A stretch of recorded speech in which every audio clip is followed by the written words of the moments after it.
최근 몇 주 우리 성도님들의 모습을 보면 이 삶의 피로가 많이 느껴졌습니다. 어떤 지침이 느껴진 분들이 참 많았습니다. 어떤 신앙적인 문제, 삶의 문제들, 직장에 많은 업무들, 또 질병들, 뭔가 말로 표현할 수 없는 그런 지침이 많이 보여졌습니다. 아마도 코로나가 끝나면서 일상이 바빠졌고, 또 교회 여러 가지 일들을 또 시작했고, 또 우리 성도님들은 긴 이동거리 항상 있으시고, 제일 중요한 것은 이제 우리가 또 한 살 더 먹었기 때문에 내 육체가 또 한 살 더 노쇠했기 때문에 또 그러하시지 않을까 생각이 듭니다. 오늘 이 말씀을 함께 좀 살펴보고자 합니다. 마가복음 6장 30절에서 31절에 있는 말씀입니다. 사도들이 예수께 모여 자기들이 행한 것과 가르친 것을 낱낱이 고하되 이르시되 너희는 따로 한적한 곳에 가서 잠깐 쉬어라 하시니 이는 오고 가는 사람이 많아 음식 먹을 겨를도 없습니다. 오늘 딱 그런 날 같지 않으십니까? 주님께서 한적한 곳에서 잠깐 쉬게 해주시는 그런 날. 이 장면은 예수님과 제자들이 여러 곳을 이동하다가 중간중간 있을 수 있는 어떤 일상적인 일처럼 보여지겠지만 사실 이 장면은 예수님의 공생에서 아주 굵직한 두 사건 사이에 있었던 일을 기록한 그런 장면입니다. 아주 의미심장한 장면이죠. 그 두 사건은 바로 침례 요한의 죽음과 유명한 오병이어의 사건 두 사이에 있었던 그런 기록입니다. 어쩌면 제자들에게 가장 충격적이고 마음에 가장 큰 부담과 두려움이 생겼을 수 있을 큰 사건들입니다. 하나는 제자들 중 일부가 스승으로 모셨고 예수님이 활동하시기 전에 세상 사람들에게 가장 큰 영향력을 미쳤고 그리고 앞으로 해야 할 일이 너무나도 많았던 하나님의 전도자가 정치인들에 의해서 억울하고 그리고 아주 잔인한 방식으로 희생당하는 일이 있었습니다. 이 사건은 먼 미래에 있는 우리들에게는 뭔가 이렇게 아름답고 의미 있는 순교처럼 보여지만 아주 연약한 당시의 그 제자들에게는 나도 저렇게 될 수 있지 않을까, 저 칼이 나에게도 오지는 않을까 하는 두려움과 불안함을 가지게 할 만한 아주 큰 사건이었습니다. 또 하나는 예수님께서 행하신 기적들 중에 가장 사이즈가 큰 기적이었습니다. 오병이어 사건은요. 예수님께서 사람들에게 여러 가지 말씀을 하실 때 이 제자들이 할 일이 굉장히 많았습니다. 질서를 통제했고 또 다양한 사람들을 그들이 상대해야 했습니다. 그런데 이제는 예수님께서 무엇을 명령하시냐면 이 사람들을 무려 5,000명이 넘는 사람들을 먹여야 된다고 예수님께서 말씀하셨고 너희가 먹이라고 명령하셨어요. 가뜩이나 할 일도 많고 필요하고 지금 금신 걱정 많은데 지금 무슨 5,000명 행사를 지금 해야 되는 것인가. 그리고 지금 이 오병이어 일이 있기 전 지금은 그들이 지난 며칠간 예수님께서 명하신 전도 여행을 마치고 돌아온 상태였습니다. 이로 인해서 그들의 심신이 아주 많이 지쳐 있었어요. 여러 군데를 다녀야 했고 많은 사람들을 만나야 했습니다. 그들이 다녀온 전도여행이 어떤 여정이었는지는 마태복음 10장을 보시면 우리가 자세히 알 수 있습니다. 거기에 보시면은 예수님께서 지정하신 선교의 대상이 있습니다. 선교의 대상. 그들은 누구인가 하면은 이방인들과 사마리아인들이 아닌 이스라엘의 집에 어떤 양들에게 가라고 말씀하셨어요? 잃어버린 양들에게 가라고 말씀하셨습니다. 멀리 보내지 않으셨어요. 가까운 잃은 양들. 그러니까 함께 신앙 안에 있다가 신앙을 떠난 이들. 근데 그들에게 어떤 전도를 명령하셨는가? 1절에 보시면 이렇게 기록합니다. 더러운 귀신을 쫓아내며 모든 병과 모든 약한 것을 고치는 권능을 주시면서 7절에 보시면 그들에게 전파하여 말하되 천국이 가까워왔다 하고 병든 자를 고치고 죽은 자를 살리며 나병 환자를 깨끗하게 하며 귀신을 쫓아내며 그리고 말씀하시기를 너희가 거저 받았으니 거저 주는 전도를 하라고 하셨습니다. 그리고 12절 보시면 너희를 대접하는 어떤 집에 머물렀을 때 그 집이 평안하기를 빌라. 그러니까 이 예수님께서 명령하신 전도 방식은 사람들에게 뭔가 논리적으로 명쾌하게 어떤 천국 복음에 대한 강의와 설교를 하라는 것이 아니었습니다. 그들이 한 그 전도는 사실 구호 활동이었습니다. 구호 활동이었어요. 우리가 이제 평소에 우리가 해야 하는 전도에 대해서 다시 한번 생각해 볼 수 있는 대목이죠. 집집을 방문하고 사람들을 만나고 그들의 삶을 나누고 그들에게 가장 짐이 되는 부분을 위해서 기도해주고 예수님께서 주신 능력을 가지고 다른 데 사용하기보다는 그들의 필요를 채우는 일에 그것을 사용하는 것이 그들이 해야 했던 전도였습니다. 그들이 이러한 활동적인 선교를 하고 왔기 때문에 어땠을까요? 그냥 이렇게 저처럼 이렇게 앉았다 일어나가지고 말씀만 강연하는 것이었다면 필요가 덜했을 텐데 매일매일 사람들 만나고 대하는 것을 하고 왔으니 어땠을까요? 많이 피곤했겠죠. 고단했을 것입니다. 이러한 상태 가운데서 그들은 스승의 죽음을 받아들여야 했고 5,000명을 상대했습니다. 이것은 그들에게 육체적으로 정신적으로 너무나도 부담되는 그런 상황이었습니다. 그때 예수님께서 잠깐의 브레이크를 걸어주신 것입니다. 너희는 한적한 곳에 가서 잠깐 쉬어라. 이 잠깐의 시간이 아니면 그들은 정신적으로 육체적으로 완전히 번아웃 되어 버렸을지도 모르는 것이죠. 예수님께서 의도적으로 이런 시간을 마련하신 이유는 그들의 현재 상태를 이해하셨기 때문이었습니다. 내가 아무리 힘들고 고단할지라도 해야 할 일은 해야지. 지금 힘들다고 불평할 때가 아니지.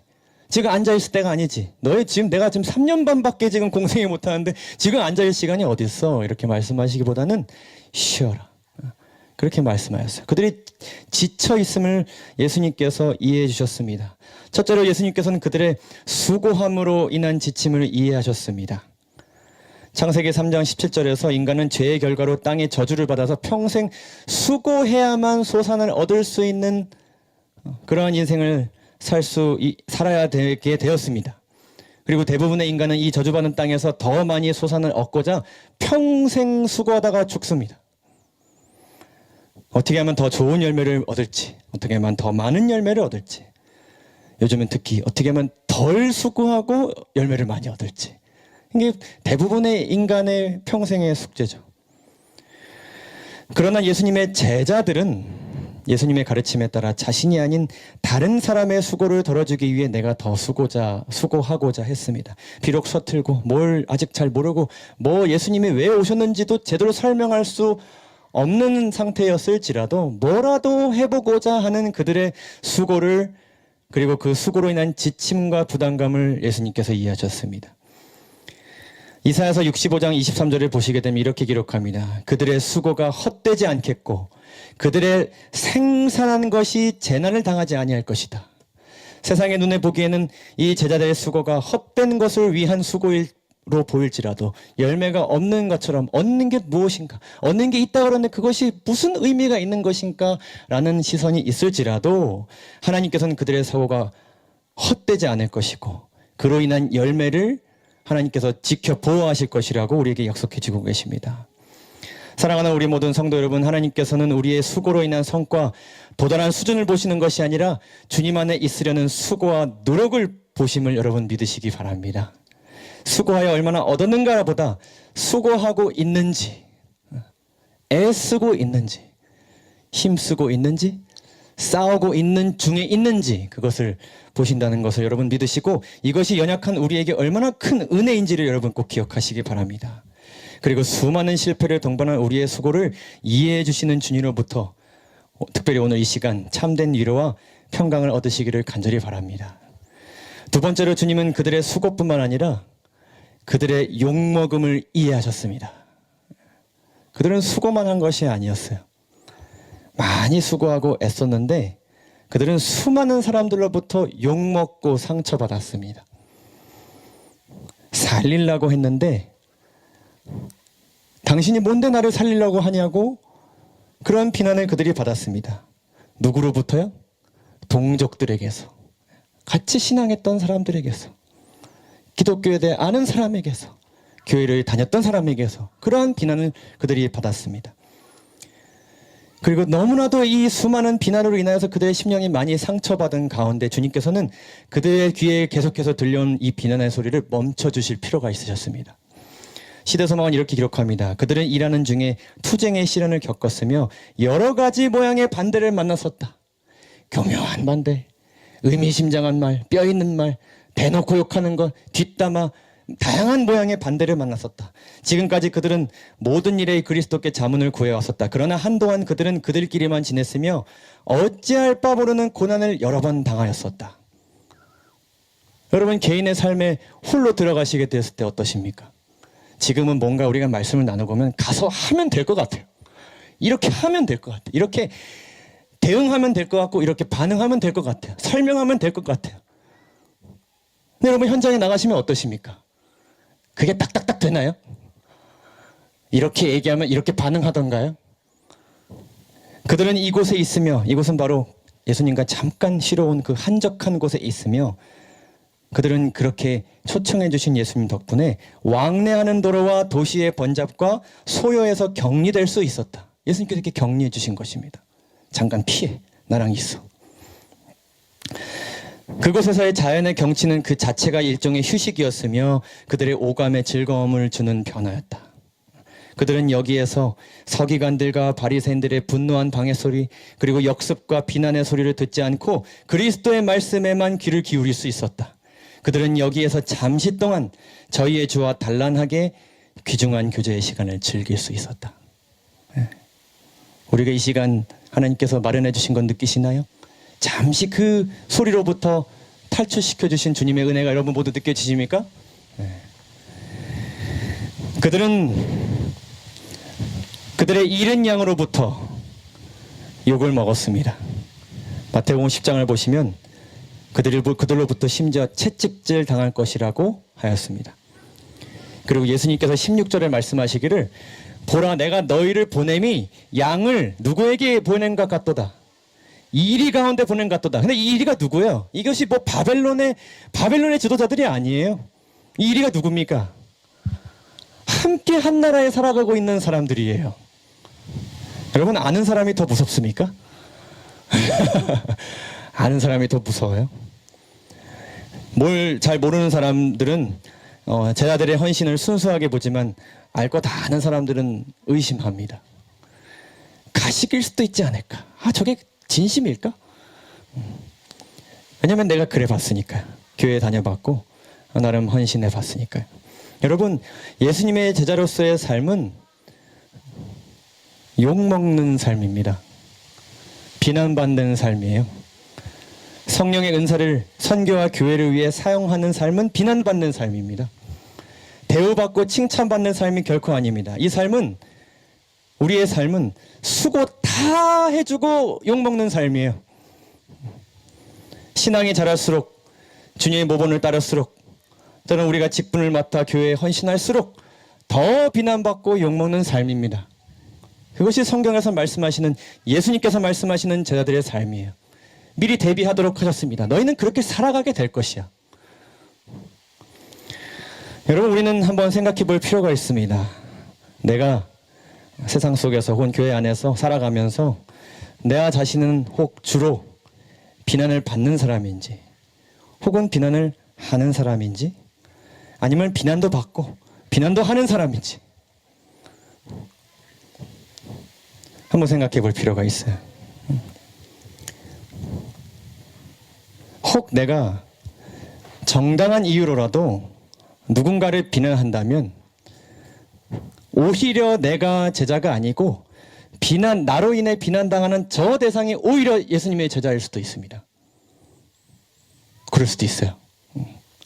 뭔가 내가 생각해 저 사람이 제자답지 못해서 비난을 할 수 있습니다. 근데 오히려 저 사람이 제자이고 내가 아닐 수도 있어요. 여러분, 히브리서 11장 20절을 보게 되면 이렇게 기록해요. 모세에 대해서 이렇게 기록해요. 모세는 그리스도를 위하여 받는 능력을, 욕먹는 것을 애굽의 모든 보화보다 더 큰 재물로 여겼으니 이는 상주심을 바라봄이라. 여러분, 모세는 욕먹는 자리에 있었습니다. 그 자리가 뭐게 대우받는 자리가 아니었어요. 계속 욕먹는 자리에서 그가 헌신봉사했어요. 그리스도의 모본을 나타내는 자리였어요. 그러나 그의 위치와 직분이 그로 하여금 욕을 먹도록 하였습니다. 가족들에게, 믿음의 형제들에게, 민족들에게, 이방인들에게, 이방나라 왕에게 그는 욕먹었습니다. 왜 그런 일을 하느냐? 왜 그런 식으로 일을 하느냐? 왜 그런 판단을 하느냐? 왜 그렇게 앞뒤가 다르냐? 가장 신앙의 모본이 되어야 할 사람이, 교회 다닌다는 사람이 어떻게 그렇게 말할 수 있느냐? 행동할 수 있느냐? 그는 끊임없이 비난받았습니다. 그러나 모세는 예수님께서 그를 위해 상 주시는 것 그거 하나 바라봄으로 그것을 인내하였고, 심지어는 애굽의 왕으로서 얻을 수 있는 보아보다 그렇게 사는 삶을 더 귀하게 여겼다는 것입니다. 왜냐하면 비록 그의 삶은 욕먹는 삶일지라도, 이 짧은 인생 동안 그렇게 비난받고 살아갈지라도 주님 안에 살아갈 때에 그는 그를 구원하신 예수님으로부터 영생을 얻게 될 것이라는 사실을 그가 믿었기 때문입니다. 그가 살면서 그 삶을 견디게 하는 유일한 돌파구이자 유일한 삶의 원동력이었던 것이죠. 시대소망은 이렇게 기록합니다. 어느 누구도 반대를 일으킴이 없이 원칙에 충실할 수는 없다. 여러분들 살면서 반대가 있을 때에 어떻게 이런 일이 있을 수 있을까 생각하기보다는, 나 하나님의 제자인가 보다. 하나님이 나를 제자로 삼아주시나 보다. 이상하게 여기기보다는 오히려 정상적인 일인가 보다. 우리가 이렇게 생각할 필요가 있습니다. 신령한 그리스도교 신앙은 불순종의 자녀들의 반대를 받을 것이다. 그러나 예수께서는 당신의 제자들에게 몸은 죽여도 영혼은 능히 죽이지 못하는 자들을 두려워하지 말라고 분부하셨다. 그들은 우리의 영혼을 죽일 수 없습니다. 우리의 심령을 상하게 할지라도 우리 마음 가운데는 그리스도를 죽일 수 없습니다. 하나님께 충실한 자들은 사람의 권세나 사단의 칭호를 두려워할 필요가 없다. 왜냐하면 그들의 영생은 그리스도 안에 확보되었기 때문이다. 여러분, 혹 누군가에게 비난받는다면 하나님께서 나를 하여금 더 제자로서 연단하고 계시는 것이다 라고 여기시기 바랍니다. 욕먹는다면 주님의 참된 제자가 되어가고 있다는 귀중한 증거입니다. 고린도후서 12장 10절을 보게 되면 바울이 이렇게 고백합니다. 내가 그리스도를 위하여 약한 것들과 능력과 욕먹는 것과 궁핍과 가지지 못하는 것과 핍박과 곤란을 기뻐하노니 이는 내가 약할 그때에 곧 강함이니라. 그리고 우리가 욕먹는다면 다른 이로서가 아니라 내 힘으로서가 아니라 즉시 주님과의 잠깐의 시간을 통해 위로와 힘을 받으시기 바랍니다. 주님이 우리를 그 욕먹음을 이해하시는 가장 궁극적인 이유는 그분께서 그 길을 가시고 계시기 때문이었습니다. 그분은 우리를 위해 수고하시고 욕먹기 위해 이 땅에 오셨습니다. 이사야서 53장 3절에 있는 말씀이죠. 그는 멸시를 받아서 사람에게 실어버린 바 되었으며 간고를 겪었으며 질고를 아는 자라. 욕먹는 것을 아시는 분이십니다. 평생에 우리의 수고와 욕먹음은 그리스도의 능력이 없으면 아무도 살릴 수 없지만 그분의 수고와 욕먹음은 우리 모두를 살렸습니다. 수고해야 욕을 먹어야, 그래야 수고하고 욕먹으신 주님을 우리는 더 잘 이해할 수 있습니다. 그리고 그렇게 할 때에 우리 주님께서 우리에게 수고한다 여겨주십니다. 애쓰고 있구나. 내가 너희를 위해 내 한 몸 바친 보람이 있구나. 그래서 예수님께는 이 주님의 제자들, 너무나도 보잘것이 없는 그런 인간들이었지만 그럼에도 불구하고 그들이 예수님께는 너무나도 귀한 존재들이었습니다. 마태복음 10장 30절과 31절을 보게 되면 이렇게 기록합니다. 주님께서 제자들에게 하신 말씀입니다. 너희에게는 머리털까지 다 세신 바 되었나니 두려워하지 말라. 너희는 많은 참새보다 귀하니라. 이 말씀은 여러분 그냥 불특정 다수에게 하신 것이 아니에요. 그냥 지나가는 백성에게 내가 너희의 머리카락을 자노라 이렇게 말씀하신 것이 아닙니다. 수고하고 욕먹고 비난받고 고난 가운데 살아가는 제자들에게 하신 말씀이에요. 내가 너희 제자들의 그 상태를 내가 다 아노라.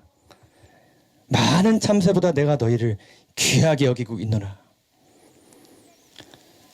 주님을 위해 무언가 수고하는 우리들, 여러분 각자의 터전에서, 가정 속에서 뭔가 더 배우고 뭔가 더 알려주고 뭔가 더 지키고 살아가고는 여러분 모두가 주님의 제자들이며 주님께서 여러분들 그 누구보다도 귀하게 여기신다는 사실을 믿고 살아가게 되시기를 간절히 바랍니다. 말씀을 줄이면서 주님과 주님과의 이 잠깐의 휴식이 여러분이 제자로서 살아가시는 그 일상의 중간중간마다 자주 있게 되기를 바랍니다. 그날이 먼저 이 안식일이 되기를 간절히 소망합니다. 그리고 여러분 개인 삶 가운데 개인적으로 정하신 시간, 날, 때로는 우리가 모든 것을 쉬고 그 시간을 가질 수도 있습니다. 하지만 우리가 이제 마지막으로 주님과의 휴식에 대해 기억해야 할 세 가지 교훈을 꼭 나누고자 합니다. 첫째로, 주님과 함께하는 휴식은 우리에게 반드시 필요하다는 사실을 여러분 기억하시기 바랍니다. 반드시 필요합니다. 멈추는 것 필요합니다. 아무리 마지막 때일지라도, 아무리 사명이 중요하다 할지라도 하나님께서는 우리가 쉼없이 우리의 몸과 정신, 더 나아가 우리 영성을 훼손하면서 그분의 일을, 그리고 그분의 자녀로서의 삶을 살기를 절대로 원하지 않으십니다. 시대소망이 이렇게 기록합니다. 사람의 영적 필요를 위하여 봉사하는 일에 있어서도 쉴 새 없이 사업의 긴장과 분주한 활동 속에 있는 것은 현명하지 않다. 왜냐하면 이렇게 함으로써 개인의 경건성이 소홀히 되고, 우리가 주님을 위해 너무 많은 일들을 하게 되면 내 개인의 영성을 다루는 시간보다 뭐에 대한 시간이 더 많아질까요? 이 사업에 대한 시간, 헌신에 대한 시간이 더 많아질 수밖에 없겠죠. 정신과 심령과 육체의 능력이 지나친 부담을 받기 때문이다. 그리스도의 제자들에게 극기가 요구되며 그들은 희생을 해야 한다. 그러나 지나친 열성으로 말미암아 사단이 인간의 약점을 이용하여서 결국에는 하나님의 사업을 훼손시키지 않도록 주의하도록 해야 된다. 내가 쉬지 않으면 하나님의 사업에도 부정적인 영향이 끼칠 수 있기 때문에 우리 모든 지체들이 서로 돕는 지체가 되어서 서로의 휴식을 또 보장해주고, 또 내 휴식을, 주님과의 그 잠깐의 휴식을 갖기 위해 우리가 또 실천할 필요가 있겠습니다. 시대성화에 또 기록하기를 이렇게 기록합니다. 예수께서는 추수할 것이 많으나 일꾼이 적다고 말씀하실 때에 할 일은 많은데 지체가 없어요. 가정에서 나 혼자예요. 직장에서 나 혼자예요. 교회에서 여러 가지 일들을 하는데 돕는 이가 없어요. 이렇게 제자들이 이야기할 때 예수님께서는 제자들에게 쉬지 않고 수고해야 할 필요성을 역설하시기보다는, 너희가 다 감당해라고 하시기보다는, 그러므로 추수하는 주인에게 청하여 추수할 일꾼들을 보내어 주소서라고 말씀하셨다. 주님의 사역에서는 내가 할 수 있는 것은 있으나 나만 할 수 있는 것은 결코 없습니다. 늘 주님 안에서 휴식의 중요성을 기억하시고, 혹 내 스스로가 과부하에 걸린다 느끼신다면은 저에게 말씀하시기 바랍니다. 그리고 함께 기도 우리가 함께 하시도록 하겠습니다. 적당한 때에 좋은 일꾼을 보내주시도록 우리가 기도한다면은 우리의 휴식이 주님의 풍성한 은혜 가운데서 지켜지게 될 것입니다. 여러분 이 사실을 꼭 기억하시기 바랍니다. 둘째로 중요한 것은, 우리가 휴식을 가진다면 그 시간은 헌신을 위한 준비의 시간이 되어야 합니다. 이것은 아무것도 하지 않고 그냥 사역으로의 탈출, 신앙인으로서의 삶에서의 탈출이 되어서는 안 됩니다. 헌신함으로 얻은 지침을 하나님과 관련되지 않은 것으로 재충전하는 시간이 더더욱 돼서는 안 됩니다. 제자들은 전도 여행을 마치고 와서 자기들의 행한 것과 가르친 것을 제자들에게 낱낱이 고하는 시간을 가졌습니다. 그들이 가서 예수님과 그냥 들어 누워가지고 아무 말 안 하고 그냥 쉰 것이 절대로 아니었습니다. 시대소망은 기록하기를, 그리스도와 제자들이 취한 휴식은 방종하는 휴식이 아니었다.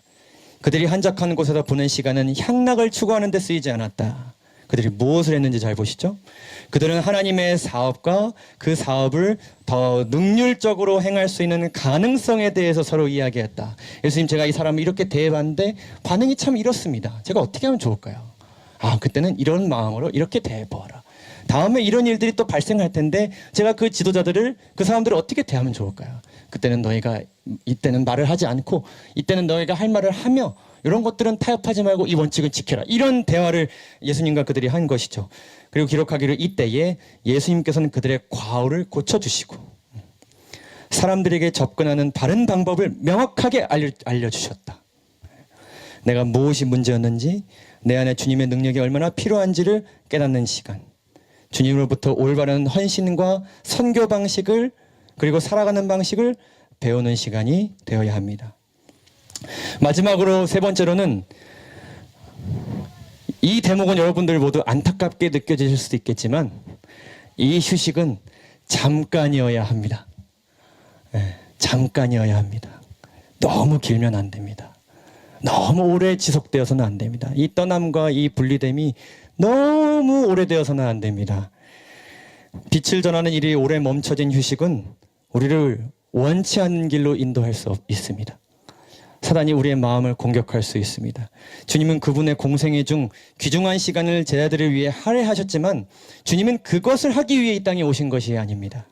여전히 많은 군중들이 그분을 쫓아오고 있었고, 아까 우리가 살펴봤던 마가복음 6장 34절을 보시게 되면 주님은 쉬던 와중에 그분을 쫓아온 큰 무리를 보시고 그 목자 없는 양 같음으로 인하여 그들을 불쌍히 여기셨습니다. 그래서 일어나셨어요. 휴식 취하고 일어나셨습니다. 그들에게 가셨습니다. 제자들은 그것을 따라가야 했고요. 예수님은 이들을 위해 오셨고 온 인류를 위해 오셨고, 주님은 이 일을 홀로 하실 수 없습니다.